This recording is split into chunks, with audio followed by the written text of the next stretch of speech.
제 딸이 좋아하는 만화 캐릭터가 있습니다. 캐릭터가 있었습니다. 지금은 콩순이로 바뀌었는데 뽀통령이라고 이야기하는 뽀로로입니다. 얼마나 뽀로로를 좋아했으면 뽀로로 노래가 나오면 자다가도 일어나서 춤을 출 때도 있었습니다. 제 딸이 뽀로로를 너무 좋아해서 한번 뽀로로 파크를 데려간 적이 있습니다. 뽀로로 파크는 뽀로로를 테마로 해서 아이들이 놀 수 있게끔 할 수 있는 그런 놀이터 같은 곳입니다. 그곳에 가니까 혜인이 제 첫째 딸인데요. 혜인이가 깜짝 놀랄 일들이 몇 가지 있었습니다. 먼저 놀이터가 너무 좋았던 것입니다. 미끄럼틀이 있었고 그리고 볼풀도 있었고 그리고 그곳에는 편백나무로 해서 모래놀이를 할 수 있게끔 만들어 놨습니다. 그래서 뭐 30분간 1시간 동안 그곳에서 즐겁게 놀았습니다. 그런데 또 깜짝 놀랄 일이 또 생겼습니다. 그것이 무엇이냐면 뽀로로가 그 앞에 나타난 것입니다. 뽀로로가 정말 펭귄이 나타난 게 아니라 뽀로로의 탈을 쓴 인형이 그 앞에 나타났습니다. 혜인이뿐만 아니라 많은 아이 친구들이 뽀로로 주변에 몰려들었습니다. 그리고 소리를 지릅니다. 그리고 뽀로로를 한번 만져보려고 정말 서로 이렇게 막 열심히 뛰면서 뽀로로를 만지려 했습니다. 즐거움이 있었습니다. 그리고 가장 큰 즐거움은 공연에 있었습니다. 광고 방송이 나왔습니다. 4시부터 공연이 시작합니다라는 방송입니다. 아직 30분이 남았지만 아빠들은 소극장 앞에서 줄을 서기 시작합니다. 앞자리, 가장 좋은 자리를 잡아야 하기 때문입니다. 시간이 되어서 소극장 안으로 들어갑니다. 저도 열심히 줄을 서서 혜인이에게 가장 좋은 자리를 선물해 주기 위해서 제일 앞자리는 아니지만 무대 가까운 곳에 자리를 잡았습니다. 그리고 드디어 노래와 함께 뽀로로와 에디와 루피가 나왔습니다. 누구신지 잘 모르시죠? 한번 뽀로로를 한번 보세요. 그러면 네, 나왔습니다. 아이들의 눈은 동그래집니다. 그리고 그 노래에 따라서 열심히 그 노래를 따라 부릅니다. 아이들이 따라 부르고 부모님들도 함께 따라 부릅니다. 그 공연을 보는 내내 정말 아이들은 혜인이에게서 정말 눈에서 하트가 나올 만큼 너무 즐거워하고 정말 그 율동을 따라하는 친구들도 있었습니다. 혜인이는 그때는 너무 어렸기 때문에 그 율동을 다 따라하지 못했는데 정말 그냥 손만 제가 중등부에서는 제가 이걸 했었는데 여기서는 감히 거룩한 장소이기 때문에 하지 못하고 손만 이렇게 가지고 막 이렇게 열심히 춤을 췄습니다. 뽀로로 파크는 정말 혜인이에게는 제 딸에게는 천국과 같은 곳이었습니다. 오늘 시편을 시작하면서 이 시편의 저자가 누구인지 알려줍니다. 다윗입니다. 그리고 이 다윗은 이 시를 적으면서 저희들이 쭉 읽으면서 묵상하듯이 광야에서 있었던 그 일을 묵상하며 이 시를 적어 나아갑니다. 왜냐하면 7절 이후의 말씀, 7절에서부터 18절에 있는 그 말씀을 읽어보면 광야에서의 시대, 그 시대 때 이스라엘에게 일어났던 일들을 묵상하며 이 시를 적었음을 저희들이 알 수 있습니다. 7절 말씀을 보면 하나님이여 주의 백성 앞에서 앞서 나가사 광야에서 행진하셨을 때에 라고 표현을 하면서 그때 광야에서 하나님이 이제 행진하고 계심을 하나님께서 인도하고 계심을 우리에게 알려줍니다. 또한 오늘 말씀 가운데서 4절 말씀에 보면 하나님께 노래하며 그의 이름을 찬양하라 하늘을 타고 광야에서 행하시던 이를 위하여 대로를 수축하라라는 그 말씀을 보더라도 광야라는 단어가 나오고 하늘을 타고라는 그 단어는 어떻게 보면 구름을 타고 이렇게 행진하시는 하나님께서 그 구름 가운데 임하셔서 이스라엘 백성들을 인도하신 그 모습을 보여주면서 바로 그때를 묵상하며 다윗이 이 시를 적었음을 우리는 어느 정도 생각할 수 있습니다. 그리고 오늘 말씀 가운데서 그것이 확실하게 저희들에게 주는 다윗이 그때를 생각하면서 이 시를 적었구나라고 생각할 수 있는 그 말씀이 있는데 그것이 바로 1절 말씀입니다. 저희들 1절 말씀 함께 읽도록 하겠습니다. 하나님이 일어나시니 원수들은 흩어지며 주를 미워하는 자들은 주 앞에서 도망하리이다. 어떠한 말씀입니까? 이스라엘 백성들이 애굽에서 하나님의 그 인도하심으로 구원을 받았습니다. 그리고 그들이 행한 것은 시내 산이었습니다. 이곳에서 이스라엘 백성들이 머문 기간은 거의 1년 가까이 되었습니다. 이스라엘 자손은 이곳에 머무르면서 율법의 언약을 받았으며 성막의 규례를 받았고 또한 성막을 지었습니다.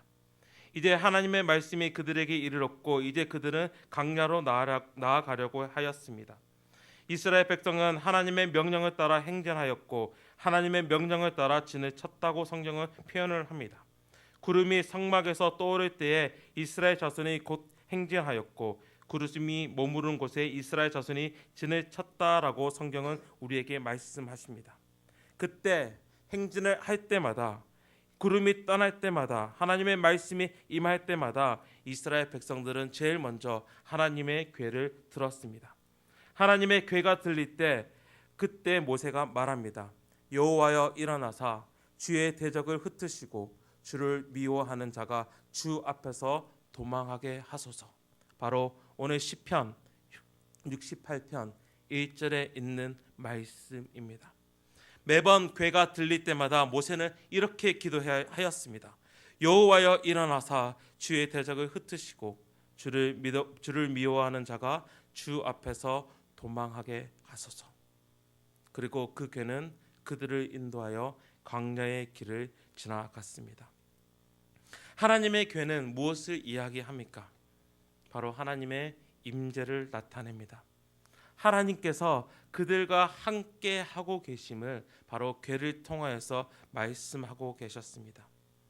하나님께서 광야의 삶에서 이스라엘 그 중심에 함께 하심을 그들 안에 거하심을 나타내는 증명이 바로 하나님의 궤였습니다. 하나님의 궤는 전쟁 가운데서 승리를 또한 말합니다. 이스라엘이 광야를 통과하면서 많은 나라와 많은 왕들을 만났습니다. 그들과의 전쟁을 하였습니다. 그리고 이스라엘 백성들은 하나님의 함께 하심으로 승리를 맛보았습니다. 이스라엘은 아무것도 가지지 않은 나라였으며 전쟁을 위해 훈련을 받은 자도 없었습니다. 무기도 없었습니다. 하지만 승리하였습니다. 왜냐하면 하나님의 함께 하심이 있었기 때문입니다. 바로 모세의 기도가 그들의 삶 가운데서 일어났던 것입니다. 그때를 묵상하면서 다윗은 고백합니다. 오늘 2절의 말씀, 연기가 불려가듯이 적이 몰아가고 불 앞에서 미리 녹음같이 악인이 하나님 앞에서 망하게 하소서. 바로 그것을 묵상하면서 다윗 또한 고백하는 것입니다. 그리고 그 가운데서 다윗은 계속해서 고백하고 있습니다. 3절과 4절 말씀 함께 읽도록 하겠습니다. 의인은 기뻐하여 하나님 앞에서 뛰놀며 기뻐하고 즐거워할지어다. 하나님께 노래하며 그의 이름을 찬양하라. 하늘을 타고 광야에 행하시던 이를 위하여 대로를 수축하라. 그의 이름은 여호와이시니 그의 앞에서 뛰놀지어다. 이 말씀을 묵상하면서 다윗의 모습을 한번 묵상해 보았습니다. 하나님의 함께 하심 그 가운데서 다윗에게는 기쁨이 있었다라고 성경은 이야기합니다. 그 기쁨은 마치 주체할 수 없이 뛰놀며 즐거워하는, 정말 노래하며 즐거워하는 그 찬양의 모습, 마치 하나님의 궤가 다윗의 성에 들어올 때에 다윗이 아무것도 생각하지 아니하고 춤을 춘 그 모습을 묵상하게 합니다. 바로 사무엘하 6장의 말씀입니다. 사무엘하 6장의 말씀에서 다윗의 모습을 이렇게 표현합니다. 다윗이 여호와 앞에서 힘을 다하여 춤을 추는데 그때에 다윗이 베에봇을 입었더라. 여호와의 궤가 다윗의 성으로 들어올 때에 사울의 딸 미갈이 창으로 내다보다가 다윗 왕이 여호와 앞에서 뛰놀며 춤추는 것을 보고 심중에 그를 업신여기느니라. 하나님께서 다윗과 함께 하실 때 다윗에게는 큰 기쁨이 있었습니다. 힘을 다해 춤을 추었고 여호와의 궤 앞에서 춤을 추는 것이 바로 여호와 하나님 앞에서 뛰놀며 춤추는 것이었습니다. 다른 사람이 그를 업신여겨도 하나님의 함께 하신 그 가운데서는 다윗에게는 기쁨이 있었다는 것입니다. 우리는 이러한 하나님의 함께 하심을 우리의 삶 가운데에 경험하고 있습니까? 하나님의 궤가 이스라엘 백성들에게 다윗에게 하나님의 함께 하심을 증명하는 것이라면 우리의 삶 가운데서 하나님의 함께 하심을 하나님의 인재하심을 증명하는 것이 무엇입니까? 바로 예수 그리스도입니다. 예수님은 임마누엘이십니다. 하나님께서 함께 하신다입니다. 예수님은 하나님께서 우리 안에 그리고 우리 가운데 거하신다는 것이 분명히 나타난 사건이었습니다. 하지만 예수님은 2000여 년 전에 십자가에서 우리의 죄를 위해 죽으셨습니다. 그러나 성경은 우리에게 분명히 말합니다.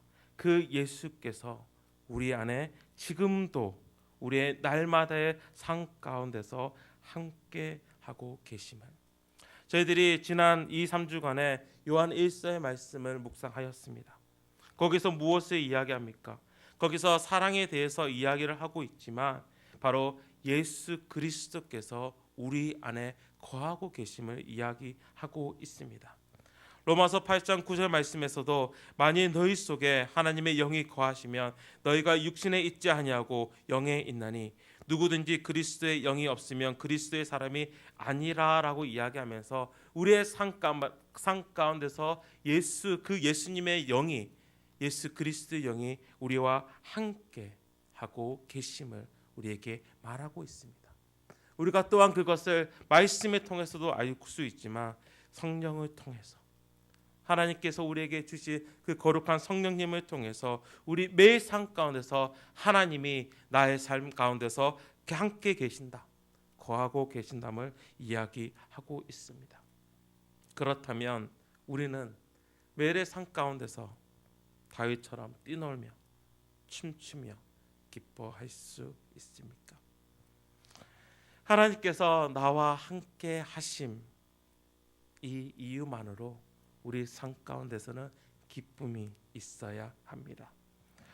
앞서 이야기한 제 딸 혜인이가 뽀로를 보면서 한 행동, 그 모습이 우리가 하나님을 생각할 때에 어떻게 보면 나타나는 행동이 아닌가, 표현이 아닌가, 반응이 아닌가 한번 생각해 봅니다.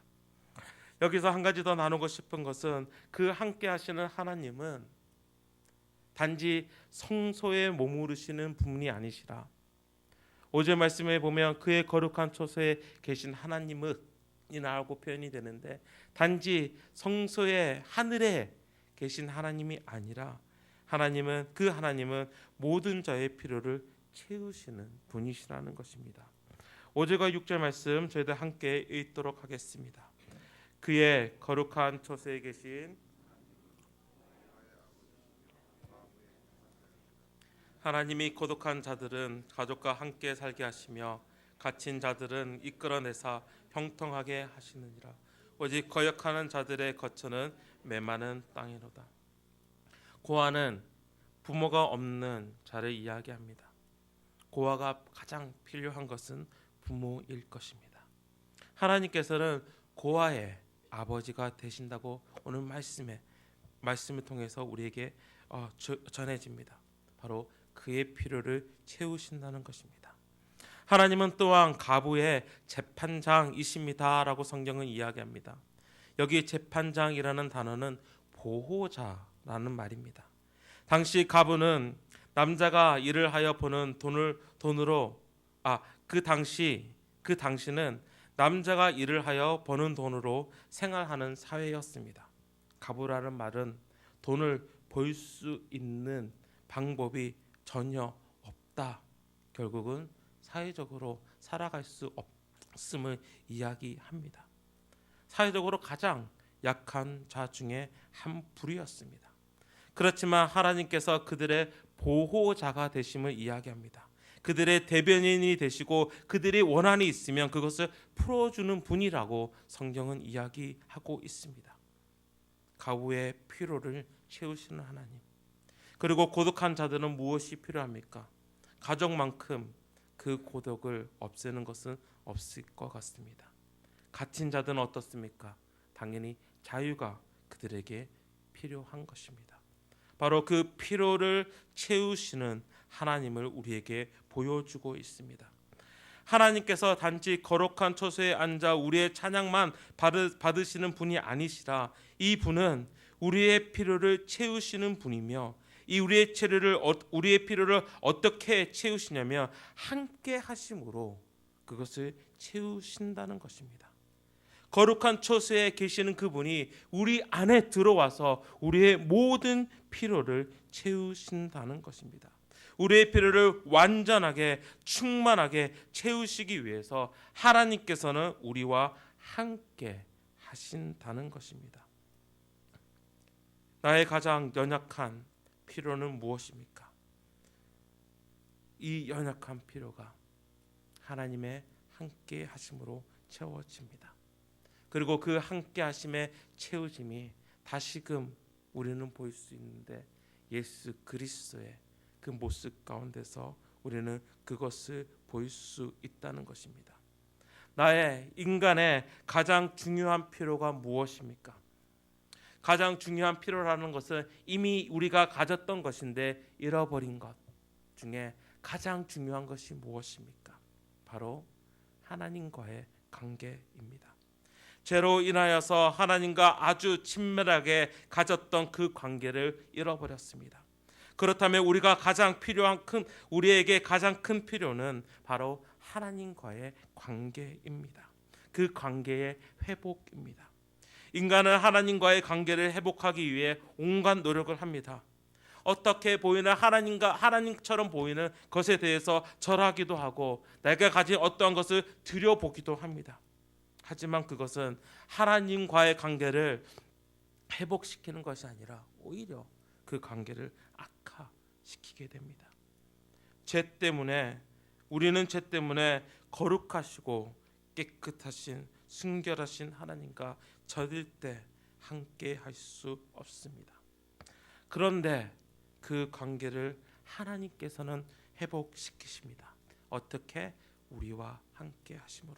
바로 예수님을 통하여서 인간이 죄 때문에 그 관계를 회복시킬 수 없지만 그 죄에 대한 문제를 하나님께서 해결하십니다.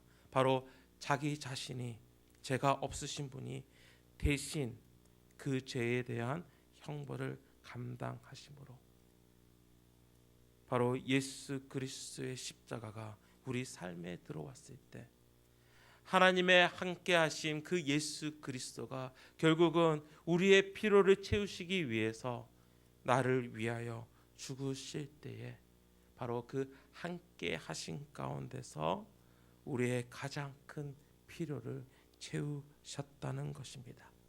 그렇기에 우리는 기뻐할 수 있습니다. 하나님의 임재 가운데서 우리는 춤을 추며 뛰어놀 수 있습니다. 왜냐하면 하나님께서 나와 함께 하시는데 그 함께 하신 가운데서 나의 가장 큰 필요를 채워주시기 때문입니다. 바로 그 채우심이 예수 그리스도 안에 있습니다. 이 예수 그리스도의 함께 하심이 오늘 우리의 삶 가운데서 가득하기를 주님의 이름으로 부탁드립니다. 그리고 예수님으로 나의 삶이 나의 모든 것이 가득 찰 때에 또한 바랄기는 우리의 현실적인 필요 또한 채워져 감을 경험하는 그런 하루가 되기를 주님의 이름으로 축원합니다. 함께 기도하시겠습니다. 하나님, 오늘 말씀을 보면서 하나님이 나와 함께 하여 주심을 봅니다. 하나님께서 나와 함께 하여 주심이 나에게는 큰 기쁨이 됩니다. 때로는 우리의 삶이 광야와 같고 때로는 우리의 삶이 아무것도 없는 정말 광야와 같은 그 시간이지만 우리는 그곳에서 하나님께서 나와 함께 하고 계심을, 하나님께서 먼저 행진하여 나의 그 길을 가고 계시고 인도하고 계심을 깨닫게 하여 주시고, 그 하나님께서 나의 모든 것을 채워주시는 하나님이심을, 바로 그것을 예수 그리스도로 우리에게 보여주셨음을 매일 삶 가운데서 묵상하며 다시 묵상하며 생각하며 찬양하며 나아가게 하여 주시옵소서. 기쁨으로 가득 찬 오늘 하루가 되게 하여 주시고, 오직 하나님의 함께 하심을 정말 몸으로 느끼는 하루가 되게 하여 주시옵소서. 이 모든 말씀 예수 그리스도 이름으로 기도드립니다. 아멘. 하늘에 계신 우리 아버지여,